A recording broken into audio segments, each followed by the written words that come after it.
Hello' everyone, মই আজি মোৰ এটা নতুন ভিডিঅ' লৈ আকৌ আহিছোঁ। আজি মই মাকসকলৰ বিষয়ে ক'বলৈ লৈছোঁ। অকল মাকেই নহয়, দেউতাকৰ বিষয়েও ক'বলৈ লৈছোঁ। আগতে আমাৰ ককা আইতাসকলে কৈছিলে যে 10গৰাকী শিক্ষকৰ কাম, শিক্ষক অকল এগৰাকী মাকেই হয়।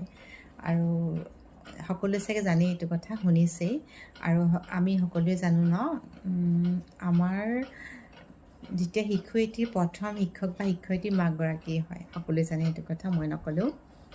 আৰু এতিয়া আজিকালি মাকবিলাকৰতো টাইট চিডিউল, জানেই চবেই, সময়ৰ একদম অভাৱ।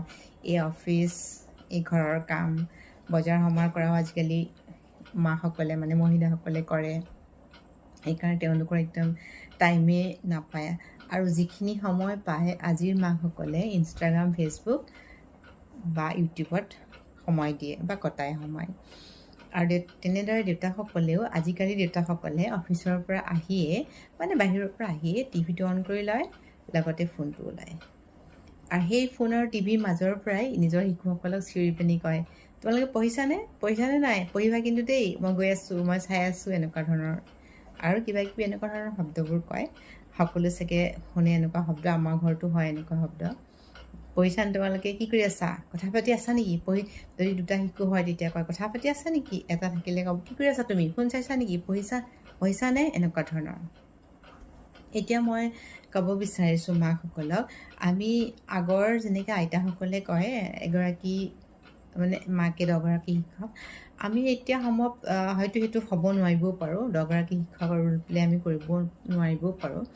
তথাপিতো আমি 3গৰাকী শিক্ষকৰ ৰোল প্লেটো কৰিবলৈ চেষ্টা কৰিব পাৰোঁ আমি, বা 2গৰাকী কৰিবলৈ চেষ্টা কৰিব পাৰোঁ। মই ভাবোঁ আমি আমাৰ মাকসকলে এই যে ছ'চিয়েল প্লেটফৰ্মত আমি যিমানখিনি সময় দিওঁ, তাৰ সময়খিনি যদি অলপ কমাই দিওঁ, আমি যিখিনি সময় আমি অলপ চলপ সময় পাওঁ, হয় আমাৰ নিজকো লাগে সময়, আমাৰ নিজৰ অলপ ব্যক্তিগত বুলি কিবা এটা থাকে, লাগে আমাক, নলগা নহয়। কিন্তু এটা উপায় মানে সেইটো হ'ব পাৰে যে আমি ছ'চিয়েল প্লেটফৰ্মৰ পৰা অলপ আঁতৰি আহোঁ। আমি ছ'চিয়েল প্লেটফৰ্মত যদি 1 ঘণ্টা সময় দিছোঁ, আধা ঘণ্টা দিয়া আমি কৰিব লাগে, আৰু বাকী আধা ঘণ্টা আমাৰ শিশুসকলক দিব লাগে। আৰু আজিৰ শিশু কালিৰ ভৱিষ্যত সকলোৱে জানে। এটা শিশু ভাল হোৱা মানে আমাৰ ঘৰখনৰ কাৰণে বা আপোনাৰ ঘৰখনৰ কাৰণে নহয়, গোটেই সমাজখনৰ কাৰণে ভাল হয়, গোটেই ছ'চাইটিখনৰ কাৰণে, গোটেই দেশখনৰ কাৰণেই ভাল হয়। সেইকাৰণে আমি সেইবিলাক কথা লক্ষ্য কৰিব লাগে।